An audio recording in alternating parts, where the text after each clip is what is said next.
আসসালামু আলাইকুম রহমতুল্লাহ।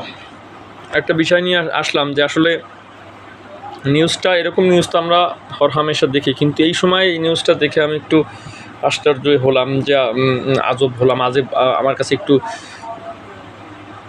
মানে অবাক লাগতেছিল যে একটা শেয়ার রিসেন্ট 3-4 দিন উঠছে, 4-5 দিন উঠে আপনার 113-14 টাকা নেমেছিল, এইখান থেকে আবার 160 টাকার উপরে উঠলো।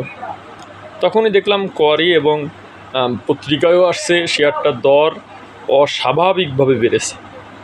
এই নিউজটা আমার কাছে আজীব লাগছে। কেন লাগছে আমি আপনাদেরকে বলি, শেয়ারটার কথাও বলবো। সেটা হলো শেয়ারটি লো পিট শেয়ার, 37-8% পাবলিক হোল্ডিং আছে। প্রতি বছর ভালো একটা ক্যাশ ডিভিডেন্ডও দেয়, 15-20%। আশ্চর্য ব্যাপার হলো এই শেয়ারটা 200 টাকায় ফ্লোর প্রাইসে ছিল এবং 200 টাকার ওই প্রাইসটাই কিন্তু 4-5 বছরের ডাউন প্রাইস ছিল।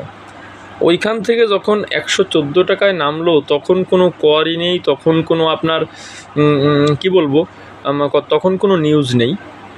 কিন্তু 114 টাকার থেকে তখন 160 টাকা উঠলো, তখনই নিউজ চলে আসলো যে অস্বাভাবিক দর বেড়েছে। অন্ততপক্ষে 200 টাকা যাক যেখান থেকে নেমে আসছে এবং যেখানে ওর ডাউন প্রাইস ছিল, এরপরে কোয়ারি দিলে একটা ভাব থাকতো। কিন্তু যদিও এই শেয়ারটা বিশ্বাস করেন আমার এক পিসও নাই, কিন্তু তারপরেও একটা স্পষ্ট একটা ব্যাপার যে ওয়াটা কেমিক্যাল নিয়ে আমি বলতেছি। ওয়াটা কেমিক্যাল আজকে আমি পত্রিকায় দেখলাম শেয়ারটির দর অস্বাভাবিকভাবে বেড়েছে।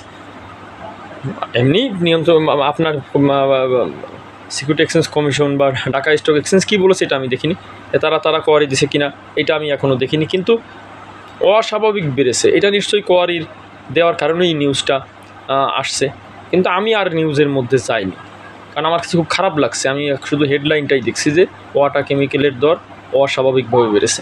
এখন আপনি বলেন 200 টাকার শেয়ার যখন 114 টাকা নামলো, তখন কিন্তু এরকম কোয়ারি বা এরকম কথা হলো না। আর যখন আপনার একটা শেয়ার একটু বাড়লো, 114 টাকা থেকে 160 টাকা গেল, অস্বাভাবিক দর বেড়েছে। এরপরে দেখেন শেয়ারটা আবার কমে গেছে। এই জন্য আসলে এই জিনিসটা আমি দেখে আশ্চর্য হয়েছে। এতে আমি কারো দোষ ভুল ধরবো না।